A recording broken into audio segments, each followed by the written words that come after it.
Hello and welcome to the Sideboard. I am Ruben Bressler, and I am joined by Brandon Large. How are you doing, Brandon? I'm well. How are you? Not bad, not bad. It's always nice to meet people that I know from Twitter. Right. And so you can follow him at large Brandon on Twitter if you want to hear his magical opinions, which are valid because you've brought an interesting deck to the table. I have. That was probably based on the modern deck a little bit.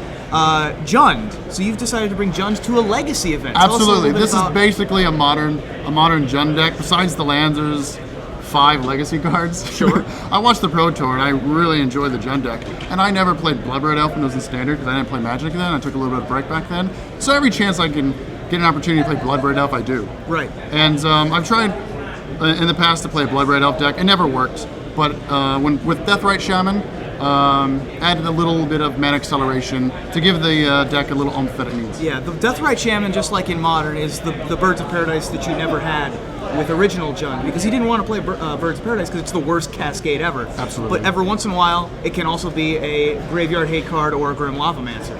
So it adds a whole nother dimension to the deck. Absolutely, it is by far the best card in the deck. Yeah, and I'm even excited to Blood Red Elf into it. Yeah, and it also recovers life that you lose from Dark Confidant and from Thoughtseize and other damage sources that come your way. So you were saying that there are a couple cards that you've added for Legacy that weren't in the original version. Right. One of those is Scavenging Ooze. Yes, Scavenging Ooze. Scavenging Ooze does have a Modern card frame, but you can't play it in Modern. So tell us a little bit about why you're running the one-of main deck Scavenging. Scavenging Ooze is the 5th Tarmogoyf. Also, it acts as the 5th Graveyard Hate. Alongside with Deathrite Shaman. So sort of a catch-all. Absolutely. Nice. Absolutely. Another one that you have is the Sylvan Library in concert with the Blood Red Elves and the Dark Confidants. Big card advantage engines out of a non-blue deck. Absolutely, and it lets you stack your Blood Red Elves and your bombs. Yep, and you've got a lot of discard spells, which haven't really been popular in Legacy recently. But with Omnitel and Miracles making comebacks, maybe discard is suddenly absolutely, yeah. Discard with like Rug in the format isn't that fantastic, but my weakest matchups are decks that could beat me turn 1, turn 2, and so I wanted a plethora of discard spells to help fight against that. Sure. Now, the more interesting thing to me than the spells in your deck are your lands. We've got one of each basic. We've got the normal fetch lands. We got the wastelands, but we got a couple interesting singletons. We have first of all Lava Claw Reaches and Volrath Stronghold. So tell me about the roles of both of those. Well, Volrath Stronghold is very powerful. It lets you put your Blood Red Elf back on top of your library after it dies. So against my Maverick matchup round 1, I just blocked for days and kept Blood Raiding every turn. It also turn. lets you put other creatures on top when you have Blood Red Elf in hand. Indeed. Also, it works well with Eternal Witness, which is just another value creature. Sure. And Lava Claw Reaches. Lava Claw Reaches, until this morning, it was a Treetop Village. Unfortunately, I treat it as a 1-drop, and I really wanted to have a consistent turn to him.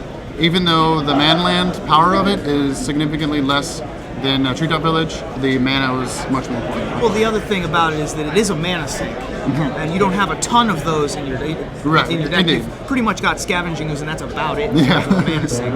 You've got a lot of catch-all answers in your sideboard. Right. You've got a couple that catch my eye. First of all, Kitchen Finks is it was sort of the argument of Geralt's Messenger versus Kitchen Finks at the Modern Pro Tour. Right. You've got Kitchen Finks here, obviously, because the aggressive burn decks like Rug Delver, Blue-Red Delver, Burn in general are also much more prevalent in Legacy. Right, and with Deathrite Shaman, it's easy to go turn 2 Kitchen Finks against a Rug matchup. It's really significant, and I kind of figured I was dead in the water against mono red. Sure. So I added some Kitchen Finks. One of the more interesting choices that I see in your sideboard is Boom Bust. Now, what is that for? I added this morning. Well, it's for basically any control decks. Right. I've always wanted to cast Bloodbraid into Boom Bust because you can cast either side if you cascade so if you into it. cascade Blood Red Elf and you turn over the Boom, you can cast the Bust side. Indeed. But also Bust is good because you can target your own fetch land and then target their land, and you're down no land. Sure, and then you can do that on turn 2 with your Deathrite Shaman sometimes. Indeed. And so it comes in against like Blue-White Miracles, any deck that's trying to get more than 4 lands in play in Legacy, which isn't that many of decks, but it's at least a couple. Absolutely. This looks like a blast to play. I really want to see where Jund can go in terms of Legacy, because it's a little bit difficult to try and port decks from Modern into Legacy, because you don't have Force of Will, you don't have Wasteland keeping things in check in Modern, whereas you do in Legacy. And there's so much more broken things that you can do in Legacy, but you're also, the checks and balances against those are different. Do you think that there's hope for a Jund deck in Legacy? I wouldn't say Jund per se. I would say a Deathrite Shaman deck. Because Deathrite Shaman is just so powerful. It's such a catch-all. It's by far the best Birds of Paradise ever printed. The advice I would say, if you see a turn 1 Deathrite Shaman, make sure it's off the table as quickly as possible, because it will destroy you. Deathrite Shaman or Stoneforge Mystic, better 1-2 in Legacy? It's close. Deathrite Shaman. Deathrite Shaman? Deathrite Shaman. All right, there you go. Well, I think that this is a good place to start. I think that there's a lot of possibility for improvement as well. But you're doing great with the deck already, so good luck in the future. Thank you, appreciate it.